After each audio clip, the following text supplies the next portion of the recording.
Trust me, Ulfat Rahman কেন? বাংলাদেশের best training centre যদি তার বেস্ট ৫ টা ইন্সট্রাক্টরকে দিয়েও আপনাকে ২ মাস ৩ মাস ট্রেনিং দেওয়ায়, it's not possible to do well. আমার স্টুডেন্ট বেস খুবই ডাইভার্স। আমার স্টুডেন্ট বেসের মধ্যে এইচএসসির স্টুডেন্ট থেকে শুরু করে বাংলাদেশের সার্টেইন মন্ত্রণালয়ের সেক্রেটারি পর্যন্ত আছেন। আসসালামু আলাইকুম। আশা করছি সবাই খুব ভালো আছেন। আজকে আমরা IELTS নিয়ে কথা বলব। আপনারা আমার কাছে যে বিষয়ের ভিডিওগুলো সবচাইতে বেশিবার চেয়েছেন তার মধ্যে এটা অন্যতম একটা। আজকে আমাদের সাথে খুব স্পেশাল একজন গেস্ট আছেন, ডক্টর উলফত রহমান। তিনি এমন একজন মানুষ যিনি কোনো রকম কোচিং বা পেইড মেন্টরশিপের সাহায্য ছাড়াই প্রথমবারের মতো IELTS পরীক্ষায় অ্যাপিয়ার করেই টোটাল ব্যান্ড স্কোর হিসেবে 8 পেয়েছেন out of 9। Welcome to my show ভাইয়া। কেমন আছেন? Thank you so much Tanvir. আলহামদুলিল্লাহ ভালো আছি। আশা করি আপনিও ভালো আছেন। And it's really great to be a guest of your show. ছোট্ট করে একটা কথা বলে নেই। আজকের ভিডিওটা বাংলা ভাষায় IELTS টিপস রিলেটেড সবচাইতে ইনফরমেটিভ ভিডিওগুলোর মধ্যে একটি হতে যাচ্ছে। আজকের ভিডিওতে আমরা IELTS নিয়ে ইনডেপথ কথাবার্তা বলবো। পুরো ভিডিও জুড়ে উলফত ভাই আমাদেরকে তার IELTS রিলেটেড খুবই গুরুত্বপূর্ণ কিছু অভিজ্ঞতা, টিপস বা সাজেশন যাই বলুন না কেন আপনি সবকিছু শেয়ার করবেন ইনশাআল্লাহ।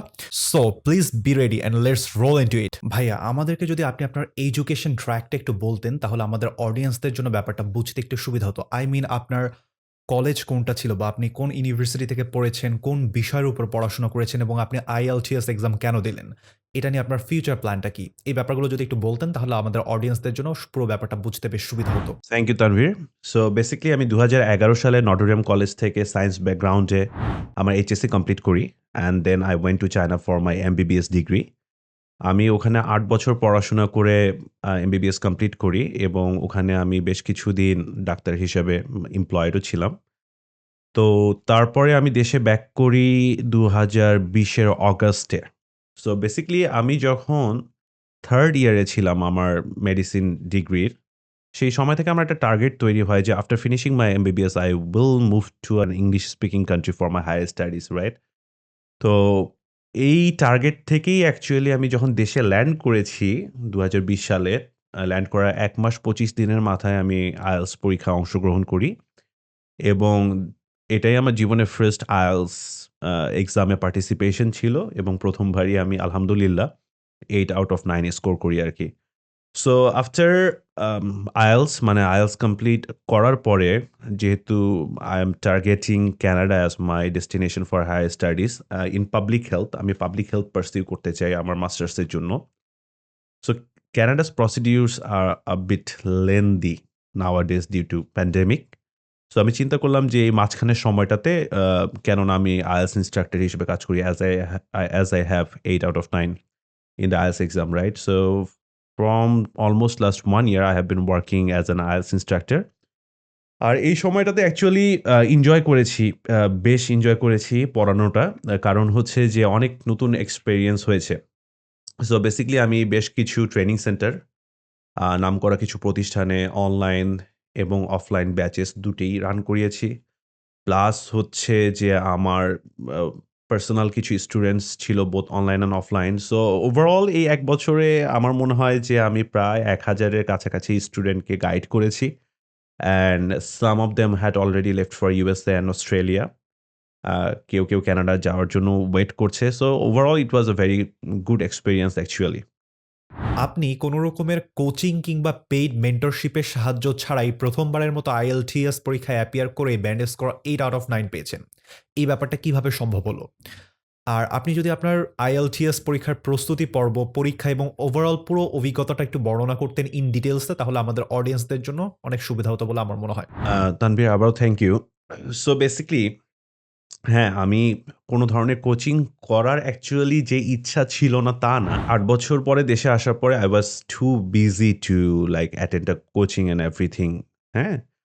সো সেই জায়গা থেকে মানে আমি রিস্কটা নিজেই নেই যে দেখা যাক নিজেই মানে করতে পারি কিনা। তখন মনে হতো যে আসলেও কি আমি যেভাবে প্রিপারেশন নিচ্ছি সেটা আদৌ সঠিক হচ্ছে কিনা এটা একটা বড় কনফিউশন ছিল যখন আমি প্রিপারেশন নিচ্ছিলাম।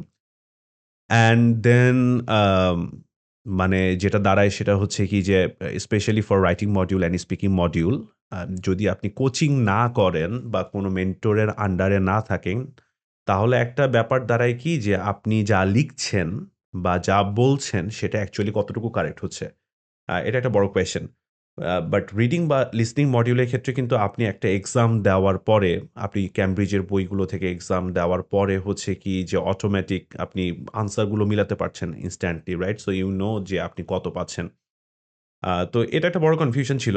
বাট তারপরও আমার যেহেতু সময় ছিল না, so I had taken that risk, হ্যাঁ? এখন মেন্টর ছাড়া অ্যাকচুয়ালি প্রিপারেশন নেওয়ার পরও এতটা ভালো স্কোর এসেছে, I think the biggest reason behind that was consistency. So আমি ১ মাস ২৫ দিনের প্রিপারেশন নিয়েছিলাম ইন টোটাল, এবং এই ১ মাস ২৫ দিন টাইম ফ্রেমের মধ্যে there was not a single day যেদিন আমি কিনা ৭ ঘন্টা IELTS এর পিছনে দেইনি। সো এখানে একটা জিনিস কিন্তু খুবই ইম্পোর্টেন্ট নোটিস করার মতো। আমি ৮ বছর দেশের বাইরে ইংলিশে পড়াশোনা করেছি। আমি হসপিটালে একটা জব করেছি, হ্যাঁ? যেখানে আমার মোড অফ কমিউনিকেশন ছিল ইংলিশ। তারপরও IELTS পরীক্ষায় অংশগ্রহণ করার আগে আমার ১ মাস ২৫ দিন কন্টিনিউয়াসলি প্রতিদিন ৭ ঘন্টা IELTS এর প্রিপারেশনের পিছনে দিতে হয়েছে। So one thing that I would like to say that যে আপনি IELTS এর যখন প্রিপারেশন নিচ্ছেন, তখন কনসিস্টেন্সিটা খুবই ইম্পোর্টেন্ট। আর আরেকটা মিসকনসেপশন যেটা বাংলাদেশ থেকে যারা IELTS এর প্রিপারেশন নিচ্ছেন তাদের মধ্যে যেটা আছে সেটা হচ্ছে কি যে আমি যদি ৬-৭ মাস ধরে IELTS এর প্রিপারেশন নেই এবং ওই পিরিয়ডটাতে যদি আমি মনে করেন যে প্রতিদিন ২ ঘন্টা বা কোনোদিন হাফ অ্যান আওয়ার বা কোনোদিন ১ ঘন্টা এভাবে একটু, একটু করে প্রিপারেশন নিই, over the period of time I will be good enough to give the IELTS exam. That is actually not true. IELTS এক্সামটা হচ্ছে এমন একটা এক্সাম আর এটার প্রিপারেশন ক্রাইটেরিয়া গুলো এমন যে you should work very hard in a short period of time and then you should give your exam and by doing so you'll be able to do very well. আর যখন আমি preparation নিয়েছি তখন হচ্ছে যে বেসিক্যালি যেহেতু আমি কোনো কোচিংয়ে যাইনি বা আমার কোনো মেন্টর ছিল না। সো আমি Google সার্চ করেছি যে what materials I should practice for IELTS exam and everything, right? So আমি প্রিপারেশনের জন্য basically Cambridge 1-16 and Makkar IELTS speaking and আর ২-১ টা বই যেটা আমি চায়না থেকে কিনে নিয়ে এসেছিলাম আই থিংক। এগুলোই প্র্যাকটিস করেছি। So maintain your consistency for a short period of time. You should have a schedule যে আমি সকালবেলা উঠে রিডিং টেস্ট করব একটা, তারপর হচ্ছে ওটাকে ইভালুয়েট করব।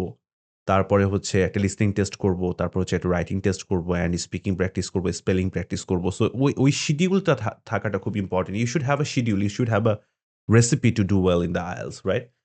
আরেকটা ব্যাপার হচ্ছে যেটা আমি বলব, আমার একটা মেন্টালিটি ছিল যে আমি যখন IELTS এর প্রিপারেশন নিচ্ছিলাম, আমি প্রতিদিন ২ টো রিডিং টেস্ট, ২ টো লিসনিং টেস্ট, একটা writing test, either test 1 task 1 or task 2, 30 minutes speaking এই জিনিসটা প্র্যাকটিস করতাম। তো আমি যখন রিডিং বা লিসনিং টেস্ট প্র্যাকটিস করতাম, আমি প্রতিটা টেস্ট কমপ্লিট করার পরে আমি হচ্ছে যে ইভালুয়েট করতাম যে আমার মিস্টেক গুলো কোথায় যাচ্ছে, হ্যাঁ? এই মিস্টেক গুলো ২য় দিন কিভাবে না করা যায়। So I think that helped a lot. That helped a lot actually. So yeah, that's the thing. You should have a recipe. You should work very consistently for a short period of time, and that will be 1 month, 2-3 months. And you should evaluate yourself on a daily basis. I would say on a test basis. Every time you are giving a test of listening, reading, or writing, or you are writing something, you should always evaluate yourself যে আপনি ভুলগুলো কোথায় করছেন and কিভাবে এই ভুলটা দ্বিতীয়বার করা না যায়। And I think if anyone follows this recipe, আমার মনে হয় না যে IELTS এ ভালো না করার কোনো কারণ আছে। তো উলফত ভাই, আপনি একজন ইন্সট্রাক্টর হিসেবে কাজ করছেন। তো আমি যতটুকু জানি আপনি এই ট্র্যাকে বেশ ভালোই করছেন। তো অ্যাজ অ্যান ইন্সট্রাক্টর আপনি আমাকে একটু বলেন যে বাংলাদেশের শিক্ষার্থীদের IELTS পরীক্ষার প্রস্তুতির কালচারটা কেমন? আই মিন তারা কিভাবে প্রস্তুতি নেয়? কোচিং এক্ষেত্রে কতটুকু কাজে দেয়? বা কি ধরনের সময় বা কতটুকু সময় লাগে? এই ব্যাপারটা যদি একটু বলতেন। তানভীর, সো বেসিক্যালি ইন্সট্রাক্টর হিসেবে খুব ভালো করতে পারছি কিনা জানি না। বাট আমার লাইফে আমি পড়াশোনা ছাড়া আদার্স যাই করেছি, I try to give my best. আচ্ছা, সো দ্য পয়েন্ট ইজ যে আপনি যেটা বললেন that's a very important thing যে অ্যাকচুয়ালি IELTS এর প্রিপারেশনের কালচারটা কি বাংলাদেশে? That is one thing that every student should understand. So আমরা হচ্ছে যে আমি দেশে আসার পরে আইএলটিএস ইন্সট্রাক্টর হিসেবে কাজ করার পরে যেটা বুঝতে পেরেছি যে বাংলাদেশের স্টুডেন্টরা স্পেশালি যারা কিনা মিথ বিশ্বাস করতে পছন্দ করে যে আচ্ছা এখানে গেলে আমি আইএলটিএস এ ভালো করতে পারবো বা তার কাছে পড়লে আইএলটিএস এ ভালো করতে পারবো বা এটা করলে আইএলটিএস এ ভালো করতে পারবো বা সেটা করলে আইএলটিএস এ ভালো করতে পারবো। Actually those myths are myths, they are not facts, right? So আমাদের বাংলাদেশের স্টুডেন্টদের মধ্যে যে কালচারটা আমি লক্ষ্য করলাম in terms of preparing for IELTS that is that যে প্রথমেই যখন একটা স্টুডেন্টের মাথায় আসে যে আমার আইএলটিএস করতে হবে, হ্যাঁ? তখন আ তারা প্রথমেই ঠিক করে আচ্ছা তাহলে তো আমার কোচিং করতে হবে, right? So that's the first thing they do and second যে জিনিসটা করে যেটা আমার আন্ডারস্ট্যান্ডিং এ আসে না সেটা হচ্ছে যে আ কোচিংয়ে আমি একটা ভর্তি হয়েছি বা কোনো ট্রেনিং সেন্টারে ভর্তি হয়েছি। আমার ২ মাসের কোর্স, হ্যাঁ? আমি প্রতিদিন কোচিং সেন্টারে বা ট্রেনিং সেন্টারে যাচ্ছি। ওখানে ইন্সট্রাক্টর যা বলছে সেটা নোট করছি। তারপর হচ্ছে যে আবার ওখান থেকে চলে আসছি। এবং আসার পরে আমি মনে করছি কি আমার দায়িত্ব এখানেই শেষ। এভাবে প্রিপারেশন নিয়ে অ্যাকচুয়ালি আইএলটিএস এ ভালো করাটা সম্ভব নয়। কারণ একজন ইন্সট্রাক্টর আমার আন্ডারস্ট্যান্ডিং থেকে আমার যেটা মনে হয়, he or she is there to show you a path. He or she is there to guide you, right? তো ওই গাইডেন্সটা নিয়ে, ওই ইনস্ট্রাকশনটা নিয়ে আপনি নিজে কতটুকু ওটার উপরে প্র্যাকটিস করতেছেন, that is what is very important, right? So basically what I am trying to say is that let's say আপনি আজকে বিরিয়ানি কুক করবেন, হ্যাঁ? তো আমি আপনাকে বলে দিচ্ছি যে লবণ এতটুকু দিবেন, মরিচ এতটুকু দিবেন, এতক্ষণ জাল দিবেন, হ্যাঁ? এই ম্যাটেরিয়াল দিবেন, সেই ম্যাটেরিয়াল দিবেন। তারপর ১ ঘন্টা রান্না করার পর আপনার বিরিয়ানি তৈরি হয়ে যাবে। বাট টু বি অনেস্ট একজন ভালো বিরিয়ানি কুক হওয়ার জন্য এই মেথডটার উপরে আপনার again and again and again and again practice করতে হবে, right? Otherwise you cannot do it. Then again when it comes to IELTS প্রতিটি স্টুডেন্টের সিনারিও ইজ ডিফারেন্ট। কারো ইংলিশ অনেক ভালো, কারো ইংলিশ মিডিয়াম লেভেলের, কারো হচ্ছে যে হয়তোবা ইংলিশে অনেক দুর্বল। সো এখন সবাই যদি সেম মেথড ফলো করে বা সবাই যদি সেম রাস্তা ফলো করে যে আমি IELTS এর প্রিপারেশন নিবো, আমি কোচিং সেন্টারে যাবো, কোচিং সেন্টার থেকে আসবো। বাস আমার হচ্ছে আজকের মতো প্রিপারেশন শেষ। That is not going to work. So what I am trying to say here is that যে যখনই আপনারা পেইড মেন্টরশিপ এ যাচ্ছেন বা কোনো কোচিং সেন্টারে বা ট্রেনিং সেন্টারে যাচ্ছেন, that's okay. There is no problem with that. But the thing is আপনার ইনস্ট্রাক্টর যেই হোক না কেন, আপনি যেখানেই IELTS এর প্রিপারেশন নেন না কেন, আপনি ক্লাসে যেটা শিখছেন, ওটা আবার বাসায় এসে প্র্যাকটিস করেন। Again and again and again, হ্যাঁ? As an instructor, I expect questions from my student in every single class, right? But খুবই disappointing যে most of the students like robots. They come to the class, they sit there, whatever I said, they just write it down and go back to their home. So এটা করবেন না। এটা হচ্ছে সবচেয়ে বড় ভুল। এটা হচ্ছে কালচারাল মিস্টেক। আমার মনে হয় যে বাংলাদেশে IELTS এর প্রিপারেশন এর কালচারটা এরকম হয়ে গিয়েছে। হ্যাঁ? Number 1 number 2 and honest fact is that বাংলাদেশের স্টুডেন্টরা স্পিকিং অ্যান্ড রাইটিং এ খুবই উইক। ফ্যাক্ট। ঠিক আছে? And it's very shocking. কারণ বাংলাদেশে আপনি যখন কোনো শপিং মলে যান বা বন্ধুদের আড্ডায় যান বা কোনো রেস্টুরেন্টে যান, I personally see many people try to show off English. আমার ভালো লাগে। আমার ভালো লাগে যে না আমরা বাঙালিরা হয়তোবা ভাষাগত দক্ষতার দিক থেকে এগিয়ে যাচ্ছি। আমি যদি আমার স্টুডেন্টদের মধ্যে সার্ভে করি, I had students যে কিনা বাংলাদেশে একটা সরকারি নামকরা বিশ্ববিদ্যালয় থেকে ইংলিশে অনার্স এবং মাস্টার্স করেছে। তার সাথে আপনি ২ মিনিট কথা বললে বুঝতেই পারবেন না যে সে একটা মক টেস্ট দিয়ে সেখানে রাইটিং এ 3 আউট অফ 9 এবং স্পিকিং এ 4 আউট অফ 9 পেয়েছে। রাইট? সো আমি এখানে যেটা বলার চেষ্টা করছি, যারাই এখন স্পেশালি আপনারা যারা আন্ডার গ্র্যাজুয়েট বা মানে আন্ডার গ্র্যাজুয়েট করছেন দেশে এবং মাস্টার্স বা মাস্টার্সের জন্য দেশের বাইরে যাওয়ার চেষ্টা করছেন, অথবা যারা হচ্ছে পোস্ট গ্র্যাজুয়েশন লেভেলে আছেন, পিএইচডির জন্য দেশের বাইরে যাওয়ার চেষ্টা করছেন। আপনারা হয়তোবা আন্ডার গ্র্যাজুয়েটের ক্ষেত্রে ফার্স্ট ইয়ার বা সেকেন্ড ইয়ারে আছেন। হ্যাঁ? So why don't you practice your English on a daily basis from now? IELTS টা ফ্যাক্ট না। আপনি যদি দেশের একটা মাল্টিন্যাশনাল কোম্পানিতে জব করতে চান, English is very important, right? If you can not write an email with correct grammar, if you cannot write a content with good vocabs, তাহলে তো চাকরি রক্ষা করাটাও টাফ হয়ে যাবে।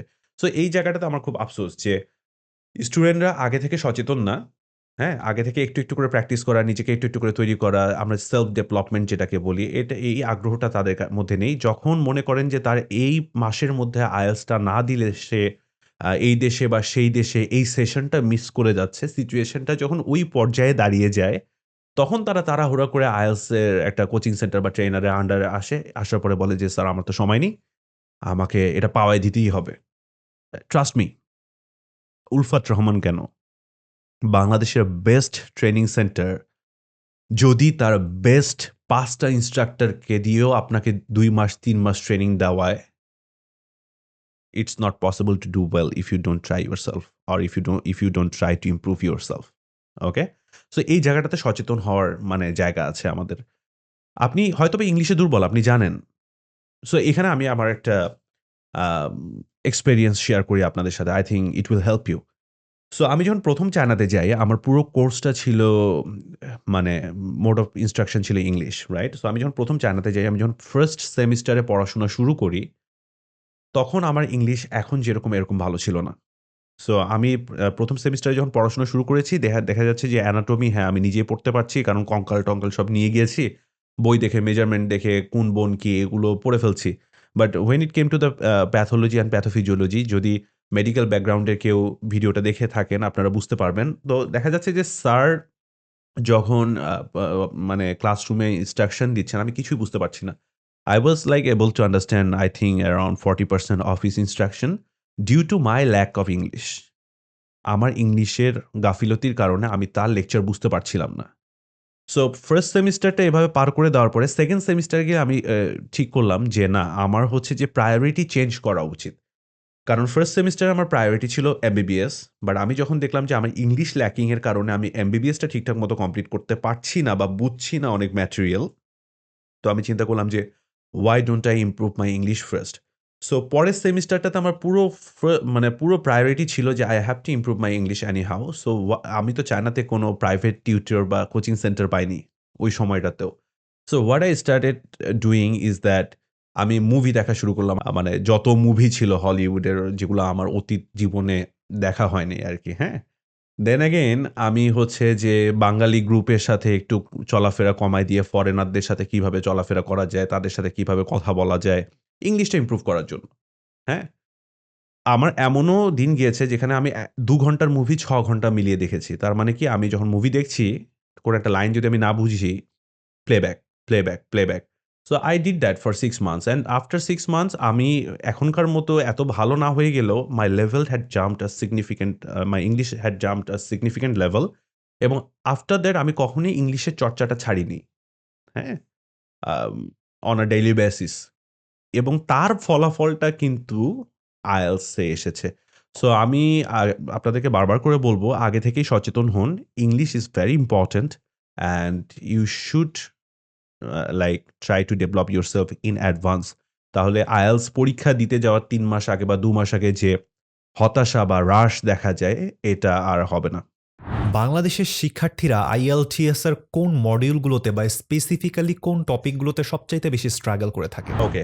সো তানভীর, আই থিংক আমি এটা মেনশন করেছি। বাংলাদেশের স্টুডেন্টদের মধ্যে উইকনেস সবচেয়ে বেশি দেখা যায় হচ্ছে রাইটিং অ্যান্ড স্পিকিং, এই দুটো মডিউলে। তার একটা বড় কারণ হচ্ছে আমরা বাঙালিরা on a daily basis full English কমিউনিকেশনে অভ্যস্ত না।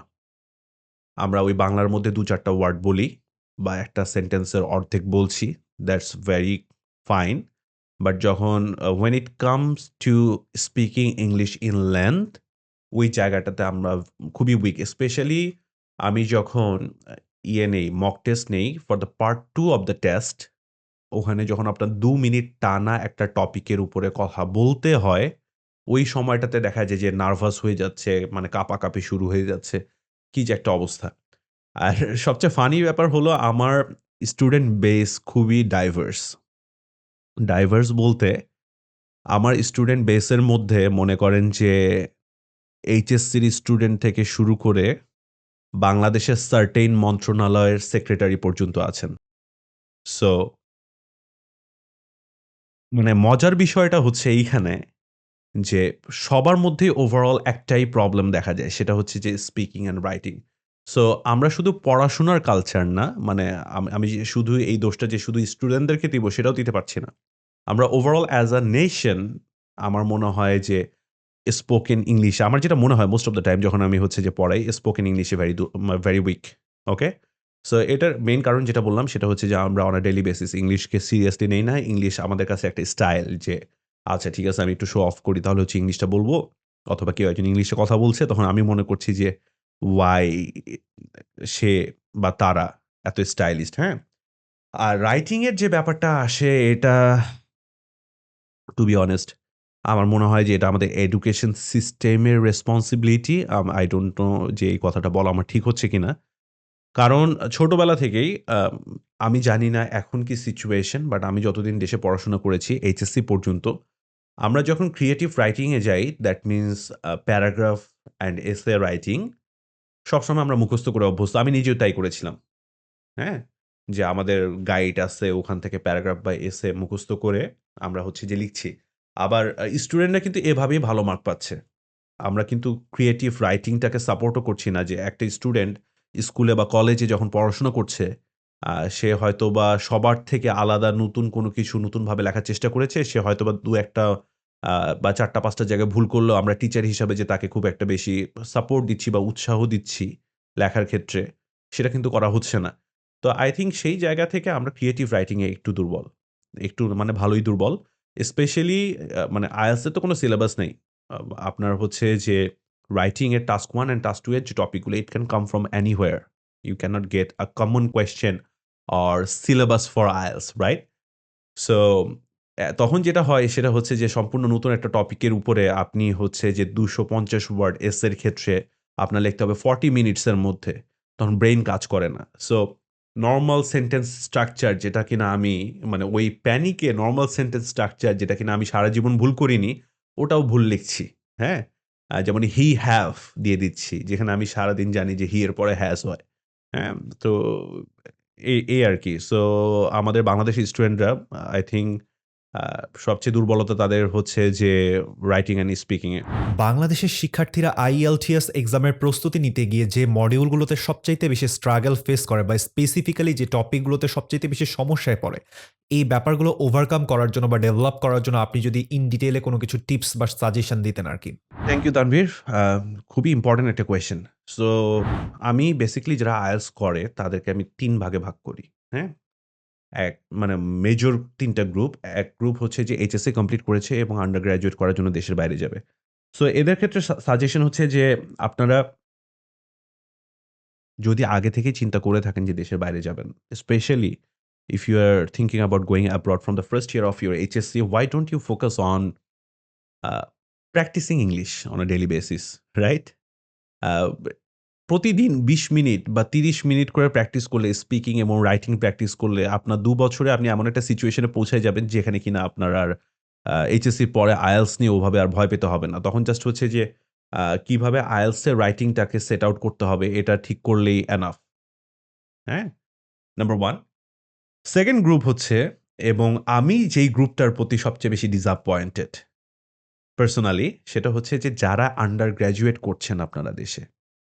এবং I know যে from the first year or second year you know you will move abroad. যারা টার্গেট করেন তারা কিন্তু টার্গেটটা তখনই সেট করে ফেলেন।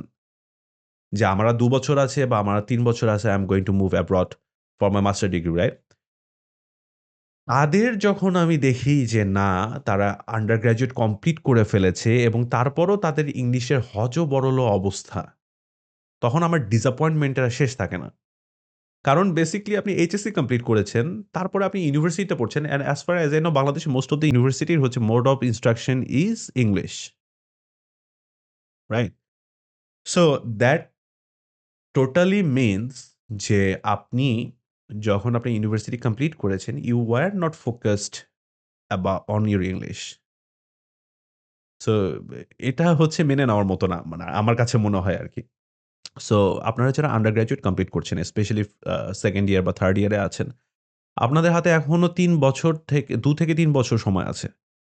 আপনি যদি প্রতিদিন এন্টারটেইনমেন্ট হিসেবেও একটা করে মুভি দেখেন, on a daily basis 1 movie, Hollywood movies. By the time, let's say if you are in the 2nd year of your course or your degree, আপনি এখন থেকে যদি প্রতিদিন একটা করেও মুভি দেখেন, ঠিক আছে? এভারেজে আপনার লিসনিং এ 9 আউট অফ 9 না পাওয়ার কোনো কারণ নেই। ওকে? আপনি যদি লেটস সে একটা জার্নাল করেন যে আমি প্রতিদিন কি করেছি এটার উপরে একটা ডায়েরি লিখবো আমি, and if you write that diary on a daily basis like 5 lines on a daily basis, তাহলে by the time you are finishing your undergraduate degree আপনার রাইটিং এ 7 না পাওয়ার কোনো কারণ নেই। আপনি অনেক ফ্রেন্ড আপনার ৫ জন ১০ জন ফ্রেন্ড আপনারা প্রতিদিন চায়ের আড্ডা দেন। হ্যাঁ? ওই চায়ের আড্ডার সময় যদি আপনারা on a daily basis 2nd ইয়ার বা 3rd ইয়ার থেকে লাইক 15 মিনিটস ইংলিশ কনভারসেশন এর প্র্যাকটিস করেন, আপনার IELTS স্পিকিং এ 8 আউট অফ 9 না পাওয়ার কোনো কারণ নেই। আপনি যদি প্রতি মাসে একটা করে নোভেল কমপ্লিট করেন, when you are in your 2nd or 3rd year of your degree, প্রতি মাসে একটা করে যদি নোভেল পড়েন, by the time you are finishing your undergraduate degree, আপনার রিডিং এ 8 আউট অফ 9 না পাওয়ার কোনো কারণ নেই। সো দ্যাট হার্টস মি যে এত সময় ছিল। কারণ ইউনিভার্সিটি লাইফটা তো আমারও জানা আছে। সো এত সময় ছিল আমরা ওই সময়টাতে সচেতন না হয়ে আমরা হচ্ছে ইউনিভার্সিটি মানে আন্ডার গ্র্যাজুয়েট কমপ্লিট করে তারপর মনে করেন এখন বিদেশে যাবো ২ মাসের মধ্যে আমার অ্যাপ্লিকেশন করতে হবে। ওই সময়টাতে এসে মানে লাফঝাপ শুরু করে দিয়েছি যে এখন কি করব, কিভাবে করব? স্যার আমার তো হচ্ছে না। So like focus on English, that's the thing. আর 3rd যেটা সেক্টর সেটা হচ্ছে যে যারা জব করছেন তাদের ইংলিশ ভালো না হওয়ার একটা সিগনিফিক্যান্ট কারণ হচ্ছে হয়তোবা অনেকে জব করছেন, যেখানে জব করছেন for a long period of time a এনভায়রনমেন্টটা হয়তোবা ইংলিশ ফ্রেন্ডলি না। হ্যাঁ? সো এটা একটা ক্রিটিক্যাল গ্রুপ। তারা হয়তোবা এখন ৫ বছর ৬ বছর জব করার পরে দেশের বাইরে মুভ করতে যাচ্ছেন হয়তোবা নতুন কোনো অপরচুনিটিস এর জন্য। তো উনাদের ক্ষেত্রে আমি বলব যে জব করে IELTS এর প্রিপারেশন নেওয়াটা is really tough. But you have to work hard, there is no other way. Specially আপনারা যখন জবের জন্য কমিউট করছেন, হয়তোবা আপনার বাসা থেকে জবে যেতে for most of the people it takes around 1 hour. যে সকালবেলা ১ ঘন্টা আপনি জবে যাচ্ছেন, তারপর হচ্ছে যে সন্ধ্যাবেলা ১ ঘন্টা জব থেকে আসছেন। এই কমিউটটাকে কাজে লাগান। কমিউটটাকে আপনি কাজে লাগাতে পারেন লিসনিং এর ক্ষেত্রে। অফিসে যখন বসে আছেন তখন প্রায়ই দেখা যায় যে আমাদের ১৫ মিনিট ২০ মিনিটের একটা ব্রেক থাকেই আ কাজের মধ্যে। ওই সময়টাতে কিছু নতুন ভোকাবুলারি শিখেন। হ্যাঁ? সকালবেলা একটু সকালে উঠি। যখন যে সময়টাতে উঠি তার চেয়ে ১ ঘন্টা আগে উঠি। একটু রাইটিং প্র্যাকটিস করি। এভাবেই নিজেকে এগিয়ে নিয়ে যেতে হবে। এই আরকি। আপনি নিজের ক্ষেত্রে কোনো রকমের কোচিং বা পেইড মেন্টরশিপের সহায়তা ছাড়াই প্রস্তুতি নিয়েছেন। এই ব্যাপারটা কি আপনি অন্যদের জন্য রিকমেন্ড করবেন? বা আমি যদি একটু স্পেসিফিক্যালি বলি তাহলে অন্যদের জন্য কোনো রকমের পেইড মেন্টরশিপ বা কোচিং ছাড়াই প্রস্তুতি নেওয়ার ব্যাপারটা আপনি কিভাবে দেখেন? Tanvir, that's a very good question. Thank you. So, actually, critical question. পয়েন্টটা হচ্ছে যে যারা IELTS এর প্রিপারেশন নিচ্ছেন, এখানে পেইড মেন্টরশিপ বা মেন্টরশিপ ছাড়া প্রিপারেশন, পেইড মেন্টরশিপের আন্ডারে প্রিপারেশন বা মেন্টরশিপ ছাড়া প্রিপারেশন এই দুটো ব্যাপার কমপ্লিটলি ডিফারেন্ট, তানভীর। এখানে আমি আপনাকে বলি আমার সিচুয়েশন যদি বলি আমি, I was pretty confident about my reading and listening because আমি যখন প্রথম ফার্স্ট ডেতে যেই এক্সামটা দেই আমি ক্যামব্রিজের বই থেকে নিজে মানে ঘড়ির সময় ধরে I got I think 28 in the listening and 26 in the reading. So basically আমি হচ্ছে যে 6.5 প্রথম দিনই পেয়েছি। So I knew যে আমি প্র্যাকটিসটা যদি করি over the period of time তাহলে হচ্ছে অটোমেটিক ইমপ্রুভ করবে। আর এই কনফিডেন্টটার পিছনে একটা বড় রিজন হচ্ছে আমি যখন রিডিং প্যাসেজটা পড়েছি বা লিসনিং আম অডিওটা শুনেছি, the audio and the passage was very clear to me. The meaning of those things were very clear to me, right? So আমি ১ম দিনই বুঝতে পেরেছি যে I just have to know the tips, tricks of like solving the questions, and by doing so I'll be able to do very well in the reading and listening module, right? But when it comes to the writing, আমার নিজের উপরে confident ছিল এইজন্য যে আমি তো over the period of time বিভিন্ন ধরনের মানে থিসিস সাবমিট করেছি আমার ইউনিভার্সিটিতে বা আমি এক্সাম হলে লিখেছি আমি পুরো ইংলিশে বা হসপিটালে আমি পেশেন্টের রেকর্ড নিয়েছি, রাইট? সো ব্যাপারটা হচ্ছে যে আমার রাইটিং এর যে আমার কনফিডেন্সটা ছিল আগে থেকেই, ওটা আমাকে হেল্প করেছিল যে না আমি যদি মেন্টরশিপের আন্ডারে নাও যাই এখনো, হ্যাঁ? I think I will be able to do very well. But আর স্পিকিং এর ক্ষেত্রে আমি যেহেতু দেশের বাইরে ছিলাম ৮ বছর দ্যাট হেল্পড আ লট। আমাদের বাংলাদেশে যারা আমরা থাকি বা যারা কখনো দেশের বাইরে যায়নি বা একটা long period of time English speaking environment এ থাকিনি, তাদের মধ্যে সবচেয়ে বড় ভয় কাজ কি করে? যে আমি যে সেন্টেন্সটা বলছি ইংলিশে, আদৌ কি এটা সঠিক হচ্ছে কিনা, হ্যাঁ? আর আমি যেহেতু দেশের বাইরে ছিলাম একটা লং পিরিয়ড অফ টাইম, আমি কমিউনিকেশন করে অভ্যস্ত ছিলাম। তো সেই ক্ষেত্রে আমি জানি যে আমি যা বলছি, যেভাবে বলছি ইটস কমপ্লিটলি ফাইন, হ্যাঁ? বাট এখানে একটা ইম্পোর্টেন্ট জিনিস মেনশন করার মতো আছে। আমার লিসনিং এ স্কোর হচ্ছে 9 আউট অফ 9, স্পিকিং এ 8 আউট অফ 9, রিডিং এ 7.5 আউট অফ 9 আর রাইটিং এ হচ্ছে 6.5 আউট অফ 9। সো আমার রাইটিং এ স্কোর একটু কম। I am personally not satisfied with that score. তো আমি যেহেতু কোনো কোচিং সেন্টারে যাইনি, আমি কিন্তু রাইটিং এর যে স্ট্রাকচার গুলা ছিল, যে কোনটা কিভাবে লিখতে হবে, এটা জানতাম না। Then again uh marking criteria ৪ টা মার্কিং ক্রাইটেরিয়া যে আছে task achievement, coherence and cohesion, lexical resources and grammatical range and accuracy. এগুলো সম্বন্ধে আমার কোনো আইডিয়া ছিল না। এগুলো আমি শিখেছি যখন আমি হচ্ছে যে IELTS এ ইন্সট্রাক্টর হিসেবে 15 ডেইজ এর একটা ট্রেনিং নিয়েছি। Then I got to know this things. So then again আমি যখন রাইটিং লিখেছি এক্সাম হলে, ইন্ট্রোডাকশন এর মধ্যে এক্সাক্টলি কোন ম্যাটেরিয়াল গুলো থাকা প্রয়োজন I didn't know about those things, হ্যাঁ? মেইন বডি প্যারাগ্রাফস এ কি থাকা উচিত I didn't know about those things. কনক্লুশনটা কিরকম এক্সাক্টলি লিখলে IELTS এর ক্ষেত্রে একটা ভালো স্কোর পাওয়া যায় I didn't know about those things. So আমি পার্সোনালি বলব যে এই ক্ষেত্রে আমি ২ টা গ্রুপে এই ক্ষেত্রে আমি ২ টা গ্রুপ বানাবো। এক গ্রুপ হচ্ছে কি যারা আ ইংলিশ মিডিয়ামে বা ইংলিশ ভার্শনে ছোটবেলা থেকে পড়েছেন। এখন এসএসসি মানে এ লেভেল বা ও লেভেল পর্যন্ত পড়ে কমপ্লিট করেছেন ইংলিশ মিডিয়ামে। তাদের ক্ষেত্রে অ্যাকচুয়ালি পেইড মেন্টরশিপ এর খুব একটা প্রয়োজন নেই। You guys can go to YouTube and find your resources and give the exam and get 7 and above. Okay? But যারা হচ্ছে যে ছোটবেলা থেকেই বাংলা মিডিয়ামে আছেন, হ্যাঁ? যদিও আপনি ইংলিশে খুব ভালো হন, but I think at least for the writing module and speaking module, you should seek help. Because writing module আর স্পিকিং মডিউল এই দুটো ইভালুয়েট করে দেওয়াটাই আমি একটু আগেও বলেছি আই থিংক এই দুটো ইভালুয়েট করে দেওয়াটা খুব ইম্পর্টেন্ট। ইউ শুড নো যে how you are doing and আপনার মিস্টেক্স গুলো কোথায়? এই মিস্টেক্স গুলো কিভাবে সলভ করতে হবে? You should know about that. So yes, যারা হচ্ছে যে ছোটবেলা থেকে ইংলিশ মিডিয়ামে আছেন তাদের জন্য পেইড মেন্টরশিপে আমি খুব একটা প্রয়োজনীয়তা দেখি না। বা আর যারা হচ্ছে বাংলা মিডিয়ামে ওভারঅল পড়াশোনা করেছেন তাদের জন্য at least for writing module আর হচ্ছে যে স্পিকিং মডিউল এই দুটোতে হচ্ছে যে একটু গাইডেন্স নেওয়া উচিত। হ্যাঁ, এখানে আরেকটা ব্যাপার হচ্ছে যেটা বলতেছিলাম সেটা হচ্ছে যে আপনার দেন এগেইন আপনি যদি শুধু ইনস্ট্রাকশন নিয়ে বাসায় বসে থাকেন, nothing is going to happen. আপনার ইনস্ট্রাকশন নেওয়ার পরে আপনাকে ইভালুয়েট করে দেওয়ার পরে আপনার ইন্সট্রাক্টর যখন আপনাকে ইভালুয়েট করে দিচ্ছে, you should practise on those things. Okay? That's very important. বাসায় বসে নিজে থেকে প্রস্তুতি গ্রহণের ক্ষেত্রে আপনার কোন, কোন প্ল্যান এবং স্ট্র্যাটেজিগুলো সবচাইতে বেশি কাজে এসেছে? এবং আমাদের অডিয়েন্সদের মধ্য থেকে যারা কোনো রকমের পেইড হেল্প ছাড়াই নিজে থেকে ঘরে বসে প্রস্তুতি নিতে চাইছে, তাদের ক্ষেত্রে আপনার প্রো টিপস এবং সাজেশনগুলো কি হবে? আচ্ছা। সো বেসিক্যালি বাসা থেকে যারা প্রস্তুতি নিতে চাচ্ছেন তাদের যদি রিসোর্স এর কথা বলেন, I think Cambridge 1 to 16 is the best resource. Okay? এখানে হচ্ছে যে আপনি যদি এগুলো গত বছরের কোয়েশ্চেন, পিরিয়ড। তো গত বছর যে কোয়েশ্চেন গুলো এসেছে same question you are getting in Cambridge 1 to 16। সো আপনি যদি on a daily basis just ওগুলো প্র্যাকটিস করেন, বাই প্র্যাকটিসিং আই মিন যে কিভাবে সলভ নিজেকে ফাইন টিউন করা। হ্যাঁ? লেটস সে আপনি ফার্স্ট টেস্টটা দিলেন বুক নাম্বার 16 থেকে আপনি 28 পেলেন। Okay fine. রিডিং এর টেস্ট দিলেন। Okay fine, no problem. Why I got 25? কেন আমার ১৫ টা ভুল হলো?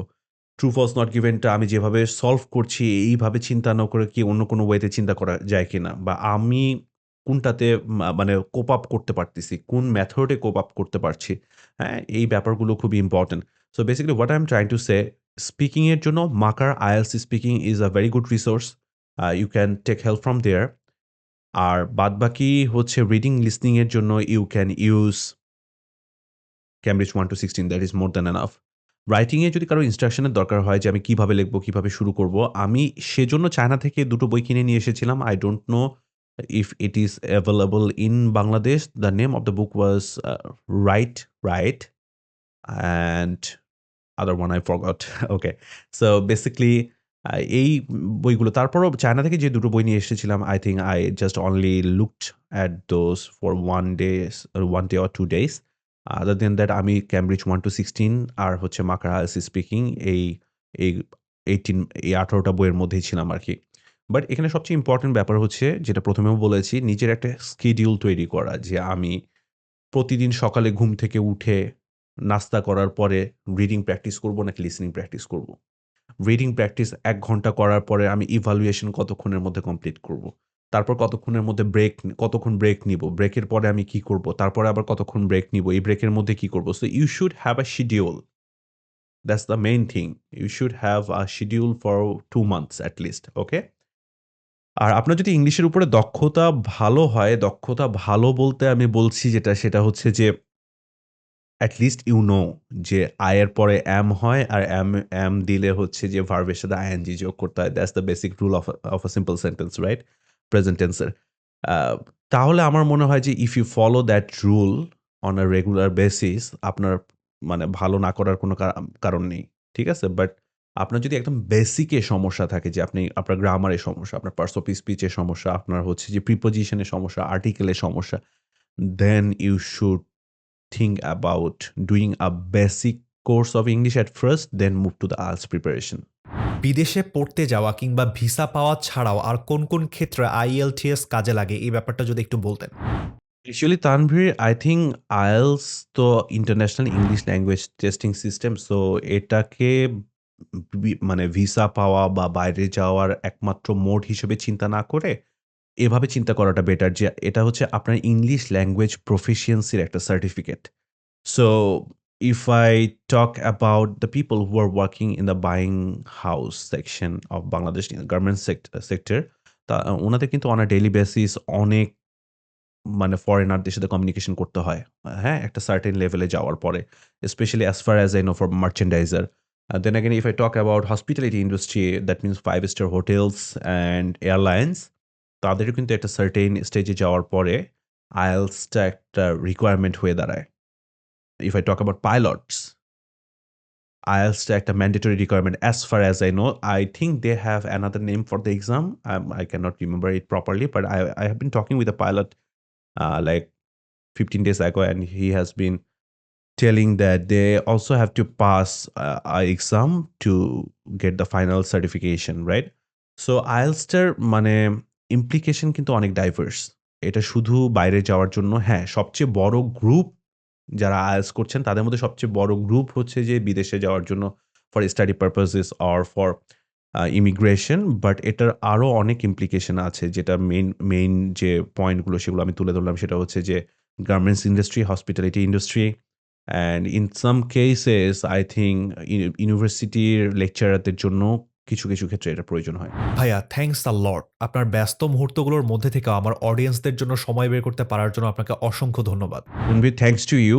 অ্যাকচুয়ালি লাইফে তো ব্যস্ততা সবসময় থাকবে। বাট টু মি আপনি যদি কোনো কিছু কমিউনিটিকে দিতে পারেন that bears a lot of value and thank you so much for giving me that opportunity.